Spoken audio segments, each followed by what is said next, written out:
তো আজকের আমরা বানাবো তড়কা। তড়কা কিভাবে বানাতে হয় সেটা আপনাদের সঙ্গে শেয়ার করব।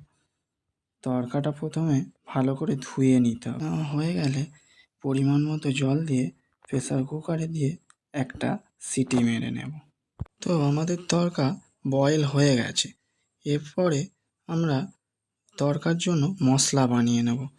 প্রথমে তেল, তারপরে পেঁয়াজ দিয়ে একটু ফ্রাই করে নিয়ে তারপরে দেব আদা রসুন পেস্ট দিয়ে একটু মশলাটা কষিয়ে নেব। তো তারপরে আমরা এরপরে মশলা দিয়ে দেব ধনিয়া গুঁড়ো, তারপরে দিয়ে দেব জিরে গুঁড়ো, তো তারপরে দিয়ে দেব হলুদ গুঁড়ো দেওয়ার পরে দিয়ে দেব লঙ্কা গুঁড়ো দেওয়া হয়ে গেলে তারপরে কালারের জন্য একটু দিয়ে দেব কাশ্মীরি রেড চিলি পাউডার। তো আমাদের এখানে মশলা দেওয়া কমপ্লিট হয়ে গেছে।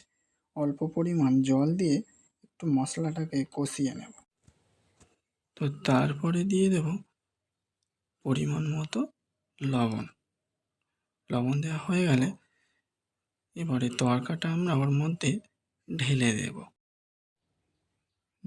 দেওয়া হয়ে গেলে তারপরে ভালো করে আমরা ফুটিয়ে নেব। তো তারপরে দিয়ে দেব কাস্তুরি মেথি পাতা, তারপরে দিয়ে দেব ধনিয়া পাতা কুচি। আমাদের সব কিছু দেওয়া কমপ্লিট। এবারে একটু ফুটিয়ে আমরা নামিয়ে নেব। তো আমরা একটা বড় ডেকচির মধ্যে তড়কাটাকে ঢেলে নিলাম।